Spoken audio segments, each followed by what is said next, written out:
Bir kez daha atacağız. Bir kez daha.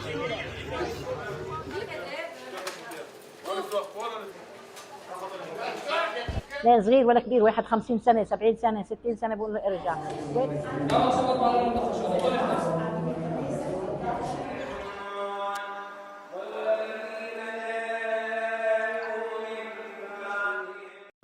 Izinkan saya memperkenalkan diri terlebih dahulu.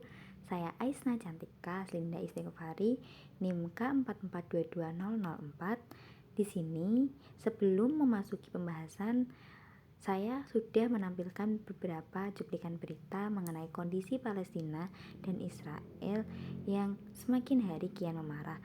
Bahkan peperangan ini sudah berlanjut hampir 1 abad. Sudah lama bukan? Baik, masuk pembahasan yang pertama, yaitu awal mula berdirinya Masjid Al-Aqsa.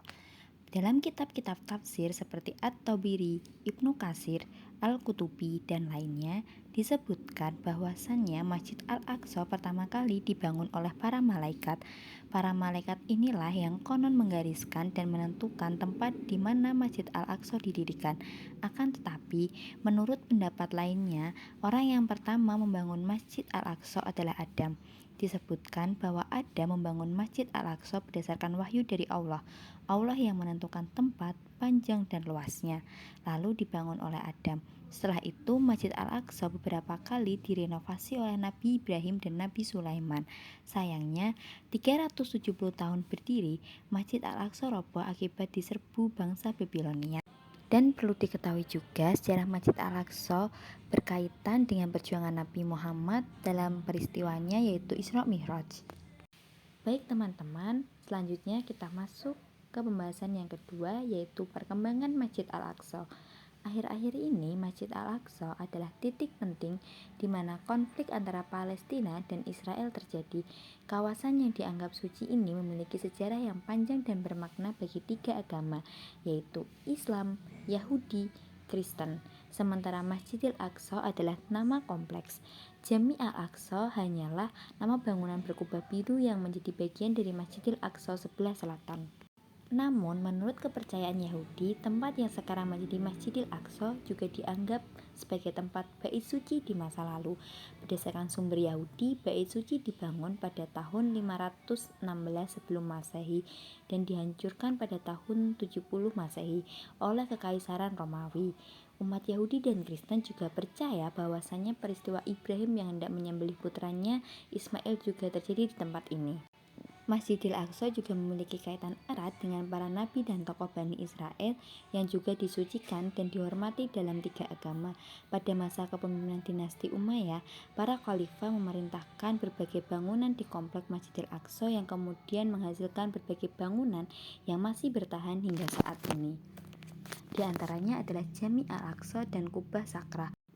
Kubah Sakrah diselesaikan pada tahun 692 Masehi.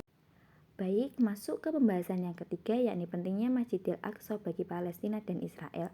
Setelah berakhirnya Perang Dunia I dari tanggal 24 Juli 1922 sampai 15 Mei 1948, kaum Yahudi Zionis membanjiri Palestina dan mempersiapkan secara fisik berdirinya suatu pemerintahan rasialis Zionis dengan teror kekerasan. Tanggal 14 Mei 1984, Zionis Yahudi melamirkan berdirinya Israel. Sejak saat itu hingga kini, wilayah Masjid Al-Aqsa menjadi perebutan antara Islam dan Zionis Yahudi. Masjid Al-Aqsa dianggap penting bagi Israel dan Palestina karena di dalam kompleks ini terdapat beberapa kuil suci yang menggambarkan keyakinan mereka. Palestina adalah negara yang mayoritas penduduknya beragama Islam, sedangkan Israel didominasi oleh kaum Yahudi.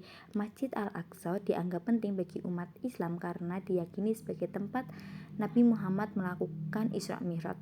Sementara Al-Aqsa dianggap penting bagi Yahudi karena di dalamnya menampung 2 kuil suci, yaitu kuil pertama dan kedua yang dalam bahasa Ibrani disebut Bar Bait atau Bukit Bait Suci.